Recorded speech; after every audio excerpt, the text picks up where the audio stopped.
Well, this is the first right and wrong video I am doing in 2020.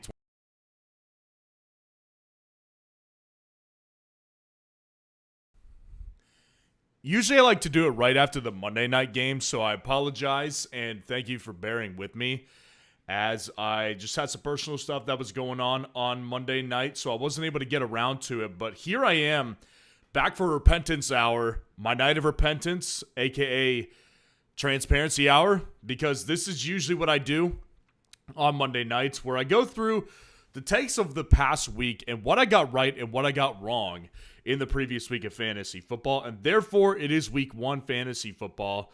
So I do need to go through what I got right and what I got wrong in week 1 fantasy football before we can continue to proceed with this week of fantasy football, which is week 2. Like the video, subscribe to the channel to show your support if you get value from this segment right here, because I don't know of many other YouTubers who do a weekly right and wrong segment. And the reason I do it is just because of transparency. It's important to me, and I know it's important to you guys as well for me to be transparent. So the first thing, I'm going to start with something I got right here. And this one, you all know what I'm going to start with here.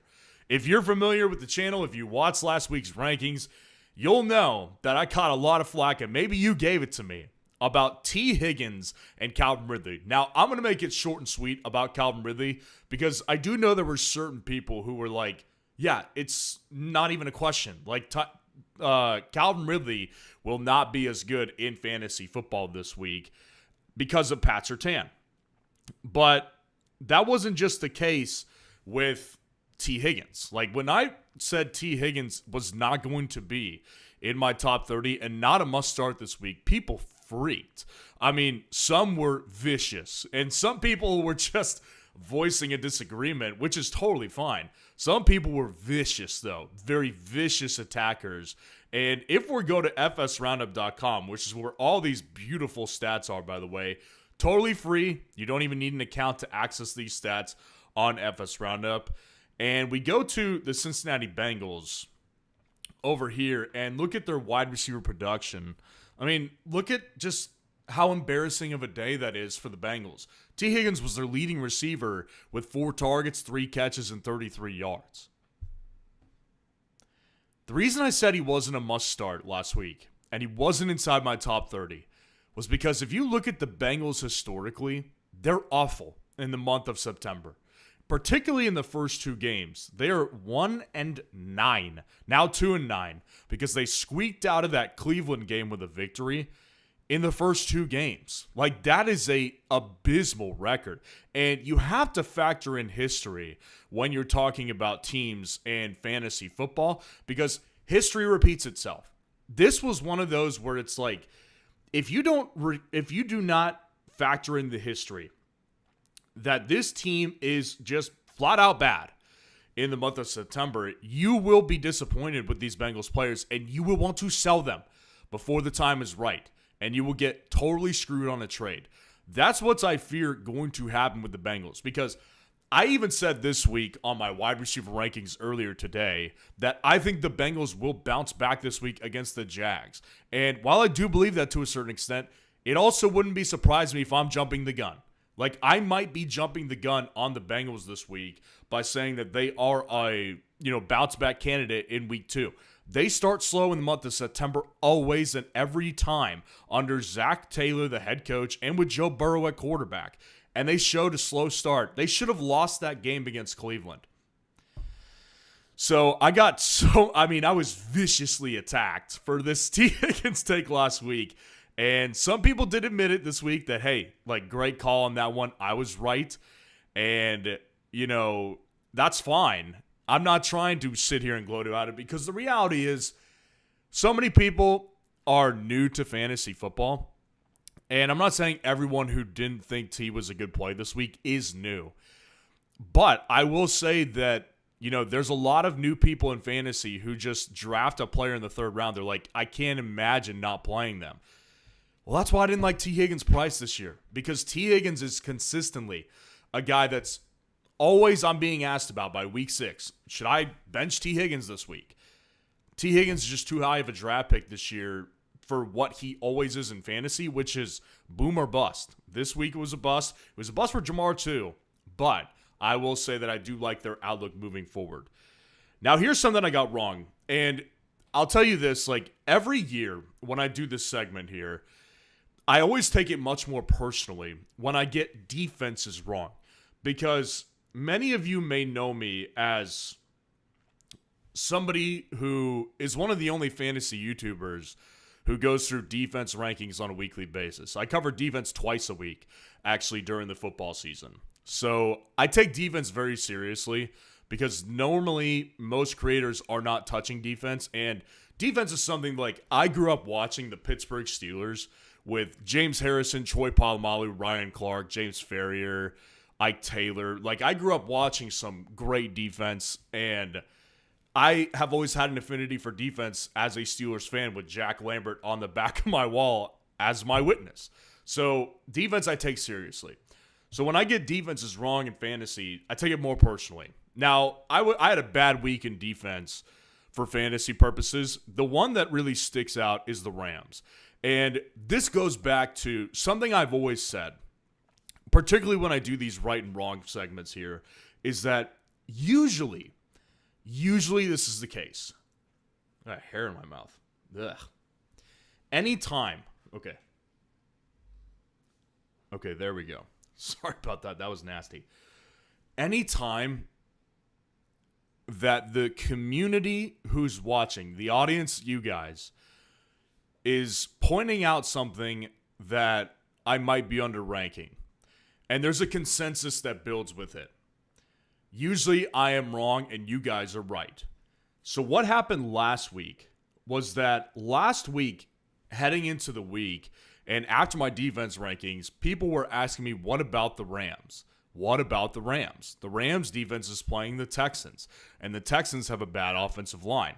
And I said, yes, I agree, but I, at the same time, feel like Houston can put up some points on them because they have a good quarterback with C.J. Stroud. Now, I will say they did move up my rankings throughout the week, but they did not move up enough. The Rams defense was the number 2 defense on the week. They were awesome in fantasy football. They were all over C.J. Stroud, sacking him tons, and he just had a flat-out bad game against the Rams defense. So this is credit to you guys who are watching. Anytime, usually, there's a consensus that builds in the audience that's watching one of my videos. Hey, what about this team? What about this player? It feels like you overrank them or it feels like you underrank them. Usually you guys are right. Now, you guys weren't right about T. Higgins. I was right. But you guys were right about the Rams defense, because the Rams defense, I definitely had them underranked in week 1. And I think I cost a lot of people the Rams a good defense to play in week 1, because I did not have the Rams inside my top 12 when I did the video. They became a top 12 defense for me. That was after I did my video. So a lot of people made decisions that week based on me not saying the Rams were good. And I apologize for that, because that was obviously the wrong call to make. Now, something I got right here, and I'll be honest here, like this one, I don't even want to blame anybody for not seeing it my way, but it just goes to show, man, something I always say on this channel is trust your gut. You got to trust your gut in certain situations. I usually say it particularly when I personally am getting a question on a live stream, for example, from somebody in the audience that asked me about 2 players that are like neck and neck in my rankings. And usually what I will always say is, hey, they're so close in my rankings, like I advise you to go with your gut. And really in all situations, if you feel that I'm dead wrong about something, go with your gut. And so this player that I was right about, and I feel like I'm ready to take a victory lap on it almost, but it is early. Deebo Samuel is a guy that was a pure gut call for me this whole offseason. What I really liked about Deebo was not his numbers from last year. If you look at numbers from last year, everything would indicate that Deebo Samuel was on the steep decline. He looked like he was washed. It was bad. So nothing metrics-wise would have indicated that we could have seen a resurgence from Deebo Samuel. But here we are. And Demetrios, I see your super chat. I appreciate it. After I do right and wrong, I will address it. With Deebo Samuel, again, no metrics backed up the fact that this could have been a good pickup on your team, but this was a gut call. And there were several factors to it. Number one was he gets to go to a new team for a fresh start. That's usually a good thing for players who have worn out their welcome like Deebo did in San Francisco. Number two, he was going to not just any offense. Deebo Samuel is a specific player. He is not your typical route running aficionado who is an ex-receiver like a Devontae Adams or a Keenan Allen, for example. Deebo Samuel needs rushing attempts, and he needs opportunities in space and short-yarded situations to really see what he is as a player. Cliff Kingsbury is the master at screen passes on offense. So I knew just from a theory standpoint, it was a good fit. And the third reason is Deebo's on a contract year. He wants to get paid big money by the time his contract comes around. That's motivation. And if you don't acknowledge that in fantasy football, particularly if you're in my position, right? If you're in my position and you make daily videos about fantasy football and you're not turning over every stone to see what kind of value there could be there, you're not doing your job right. And for me, a contract situation is something you have to take into account because I don't care what line of profession you're in. I don't care if you're a plumber. I don't care if you're a contractor. I don't care if you're an accountant. If you know that there's money on the line and you could either make more or you can make less, you're going to work harder because you want more money. That's just a fact of life for everybody out there who's listening to this right now. So Deebo Samuel comes out and is excellent. He plays one snap less than Terry McLaurin, but has 10 targets for 7 catches, 77 yards, and ran in a 19-yard touchdown run. Looked a lot like Deebo Samuel that we've usually seen from the San Francisco 49ers when he's been really good. So this did not come out of nowhere to me. Now, a lot of people will say that it did come out of nowhere for them. And listen, I understand where you're coming from. Because again, no metrics would back up Deebo Samuel being good in fantasy this year. But there's a lot more to fantasy football than just looking on a spreadsheet and seeing numbers. And that's my job, to be able to give you guys the other uncalculatable factors that go into fantasy. And I just listed them all with Deebo Samuel. And that's why Deebo is one of my most drafted players this year in underdog best ball drafts. And even in my redraft leagues, I did not leave a single redraft league without Deebo Samuel this year. And I'm pretty happy because of that. Now, something I equally may have gotten as wrong, and honestly, this is like a red alert. Honestly, I might. One thing I try to refrain from doing after week one is come on here and in this right and wrong segment, tell you I was wrong for the whole season or right on the whole season for one particular player. There's 2 guys on here. One more I'm going to go through in a minute, and one more I'm going to go through right now. I might be ready to just put up the white flag of surrender. During the offseason, we heard from Clint Kubiak with the Seattle Seahawks that Kenneth Walker was his guy, and he was going to use him like a workhorse in this backfield. So all the offseason, I said, this is a guy who has legitimate top 5 upside in this offense this year. This is not a joke. You should be drafting Kenneth Walker at cost all the time, and he has so much upside. The only boon that he could have is injury. Unless something changes and we hear something different, I'm going to operate under the assumption that week 1, Kenneth Walker was fully healthy, and Zach Charbonnet was just the preferred back. I mean, if you go to fsroundup.com, my site, and you look at what my partner put together for running back usage. It's so easy to break this down, by the way. It's so digestible. It's a sweet tool. And again, you can get this information for free on fsroundup.com. So you go to the RB usage for the Seattle Seahawks in week 1. Zach Charbonnet was in on 30 plays compared to Kenneth Walker's 21. So just from a snap count percentage, Zach Charbonnet was the running back 1 in this offense, not Kenneth Walker. Early downs, Kenneth Walker did play 16 compared to Zach Charbonnet's 12. So for what that's worth, and I don't think it's worth that much, considering that Zach Charbonnet dominated at the goal line, he dominated in the 2-minute drill, and he dominated on third down as well. And they both got 1 short yardage play. So Kenneth Walker's day ends at 10 carries for 20 yards. 2 yards per carry. I got to tell you guys, I don't know how I can proceed moving forward with Kenneth Walker inside my top 20. I mean, my running back rankings will be out tomorrow. And on the site, if you are paying to see my rankings on the site, I have not updated my rankings just yet. So I'm not signed in here. So I will have to show you guys a different time. But yeah, if you are looking for my rankings, then you will not, they're not updated yet on the site. You got to just give me a little time. It takes a while to rank 260 plus players. But I will tell you this, like on my running back rankings video tomorrow, you will see just how lower I am on Kenneth. Because it wasn't just a bad play. Like I can put up with a bad day. Everybody has a bad day. But when we're looking at usage that's that egregiously low, things just have to change. I mean, things just have to change. And Kenneth Walker, again, I might be willing to wave the white flag of surrender.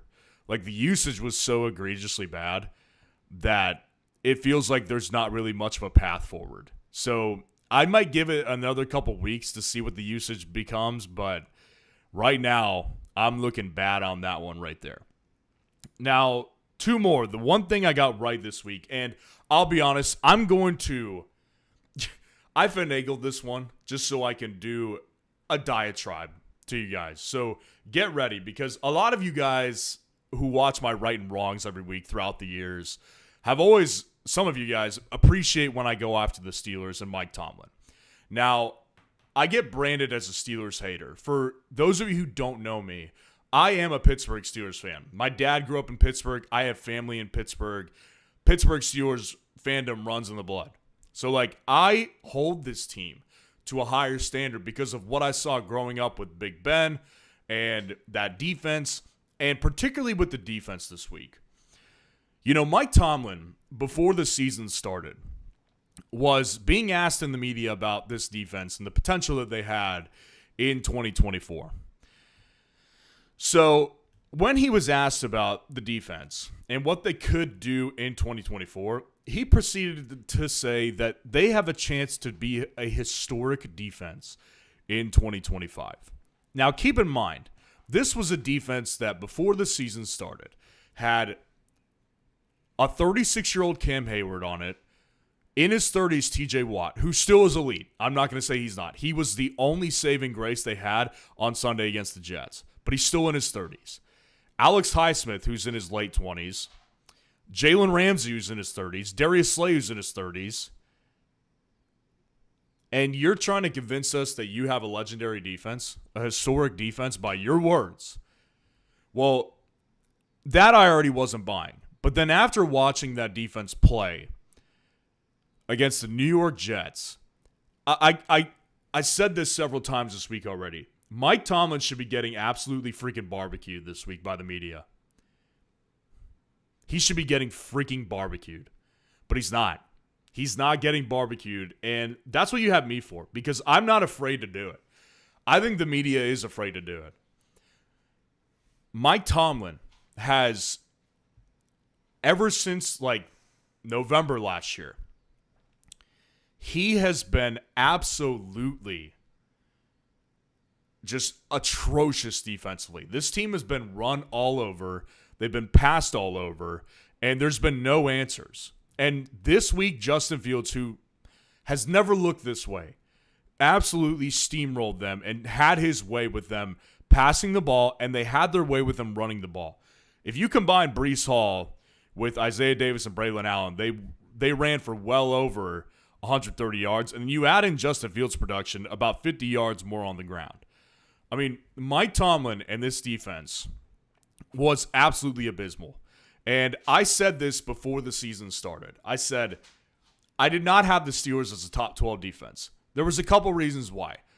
Number one, their schedule's tough. Their schedule is tough, particularly at the middle to back end of their schedule is really tough. They're going to play some teams like the Buffalo Bills, the Los Angeles Chargers, the Detroit Lions, who that might be easier than we thought it was, but that's still a tough matchup in my opinion.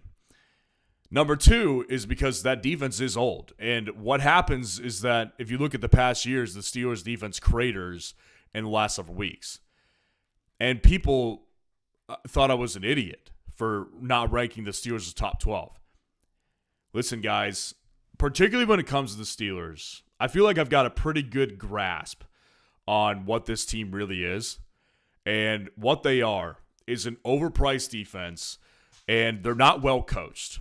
Like, I will go to my grave with saying that Mike Tomlin is not a great coach. He's not. He's a fine coach. I think he's a good coach.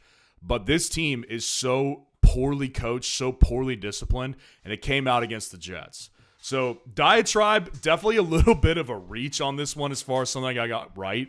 But it is something I did get right because of the fact that I said before the season, I just don't see it with the Steelers defense and them being a top 12 defense.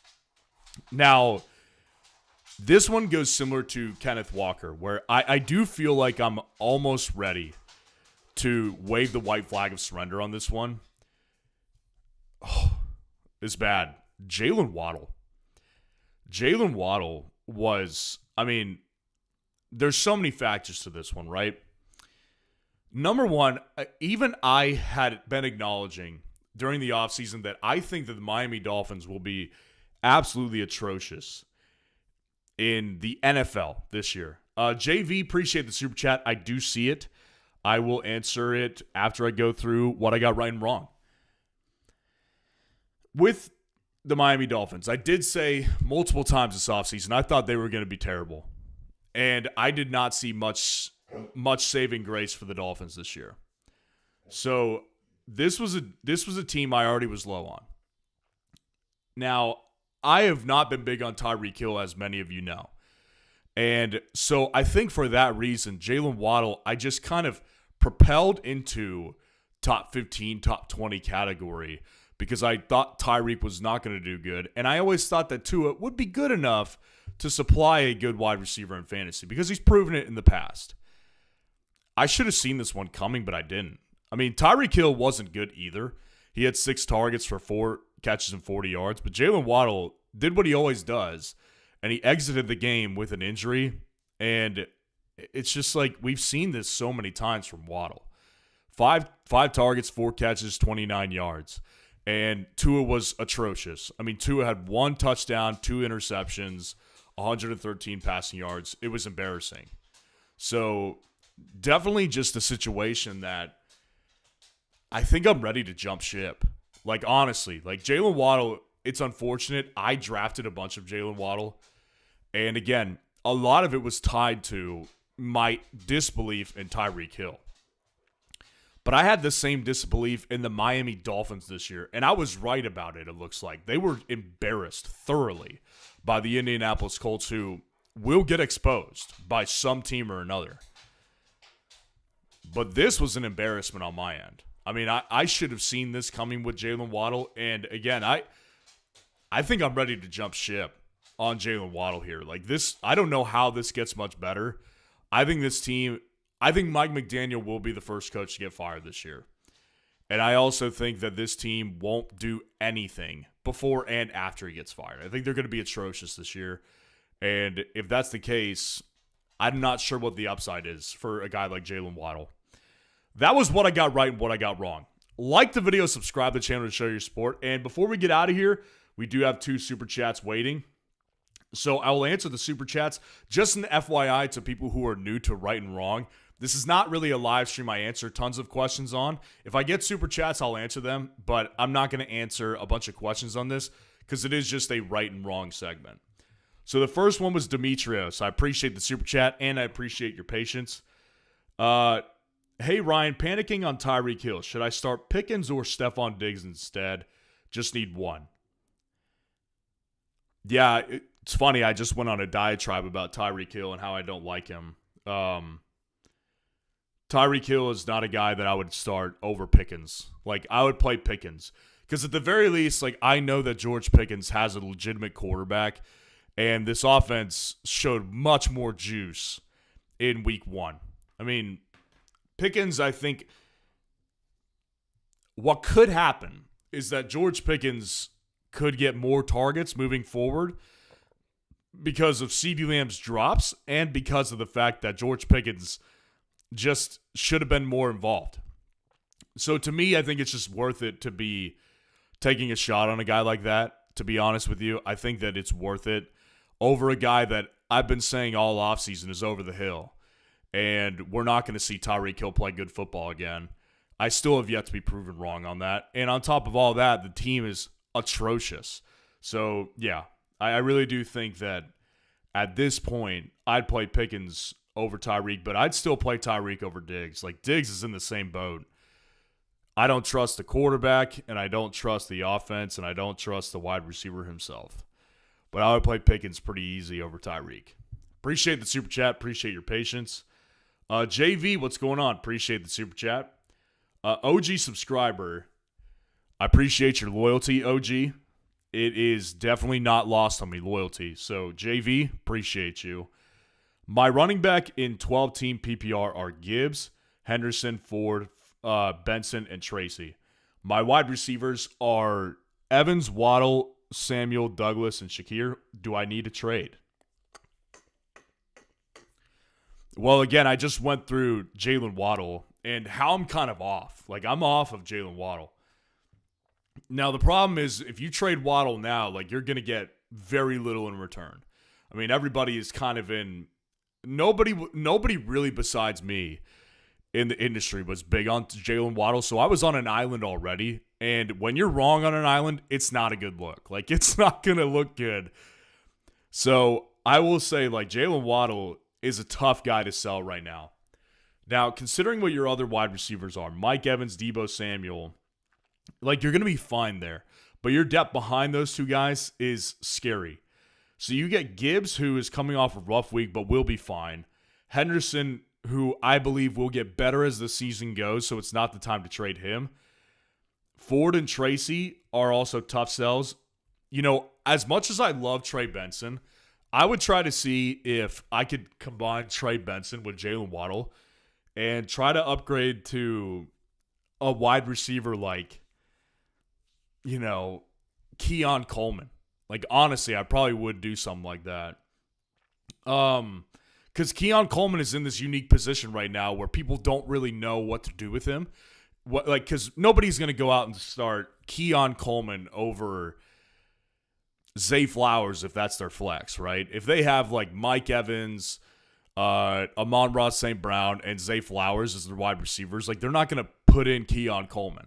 So Keon might be a bench rider. Well, for you, he could be a flex. And I think it's a worthy flex. So to me, I would try to see if I can get Jaylen Waddle with Trey Benson, who I like a lot. But I think what you're in the position of doing is kind of making a business decision because your depth behind Evans and Deebo is shaky, and those two wide receivers are older. So you don't know what's going to happen with them throughout the year. That's personally what I would try to do is take someone like Trey Benson, Jaylen Waddle, and try to get a Keon Coleman situation. Appreciate the super chat. Jacob Flores, we'll end it off with you. I appreciate the super chat. Loveland is my tight end. Trade my Sutton for Kittle. Your receivers are Lamb, London, McLaurin, Sutton, Travis Hunter, Egbuka, and Deebo. So you're completely stacked. I plan on trading one for an RB also. I have Genty and Henderson. Who would you target given my wide receivers? Okay, so here's my thing. Like, obviously, I'm operating under the assumption that you already know George Kittle went to the IR. So he's going to miss at least the next 4. I've heard he could miss 6. So trading Sutton a weekly start for Kittle is sketchy to me. Like, and I'm not saying that Kittle won't be good when he gets back. I expect him to be good.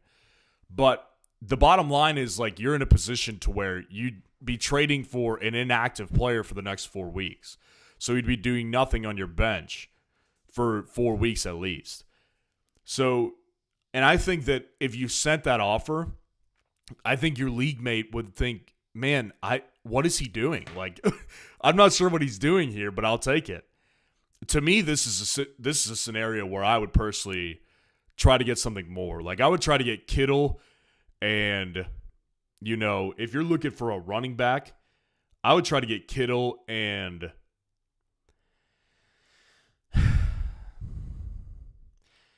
someone like RJ Harvey and try to bank on that breakout at the running back position. That would give you 3 rookie running backs with high upside. And I do feel like it's a worthwhile move. And I think it's a fair move for your league mate to give up something in addition to Kittle, because it's not like he's doing anything for him either. So for both of you, Kittle's just sitting on the bench. Well, Sutton's a huge upgrade for him at wide receiver. So he needs to be treated like that. So for me, I would ask for more than just Kittle straight up. That's where I would go in and say, like, if you're really going to offer Sutton to somebody, I think Sutton is worth Kittle and a running back 2 / running back 3. And in that case, I'm targeting someone like an RJ Harvey who has upside. I'm targeting somebody like, let's just go, again, this is on FS Roundup. Let's just go through the teams right here so I can think. I would say I would try to target someone like a Chuba Hubbard in that as well. DeAndre Swift. I would target somebody like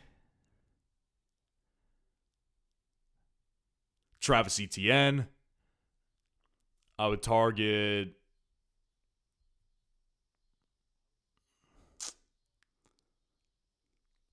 maybe Jordan Mason. Those are all running backs that I can think of right now that I would personally target with your current wide receiver stack up right here. Because for me, Kittle for Sutton alone is just not enough, and I really do think you get a running back upgrade for Kittle as well, along with for Sutton as well, along with George Kittle. Appreciate the super chat. That is my advice. Mo Money, what's going on? Appreciate the super chat. Can't leave you hanging right here, so we will end with Mo Money. PPR 2 wide receiver, 2 flex, quarterback. Dak wide receiver wide receivers are Amon-Ra St. Brown, BTJ, JSN Worthy, Odunze.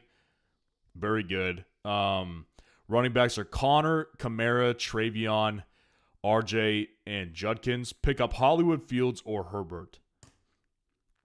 I would personally pick up Herbert, and I have no problem dropping Dak. Like, I think Dak is going to be fine. I just think that, like,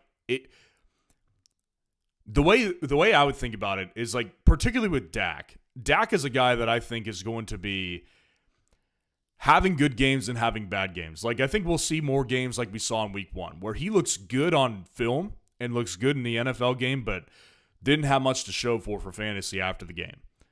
Well, Justin Herbert's going to have some of that too, because they still are a run-dominant team, and I believe that to the core.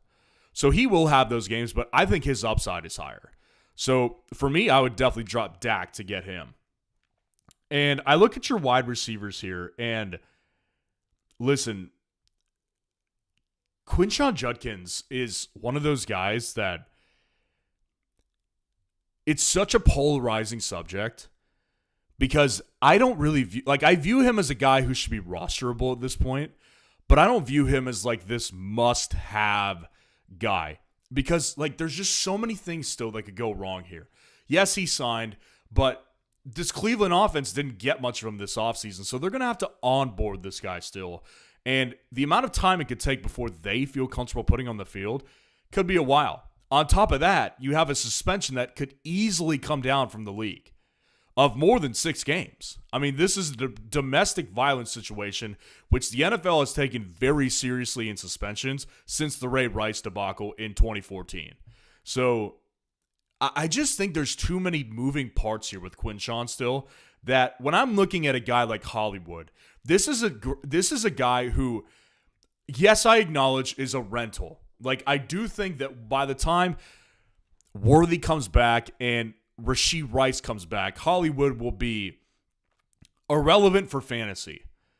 But in the meantime, like, we could get a solid month of Hollywood Brown getting like 10 plus targets a game. Like, seriously. And so for me, this is a guy who's pick up off the wire and trade high type of guy.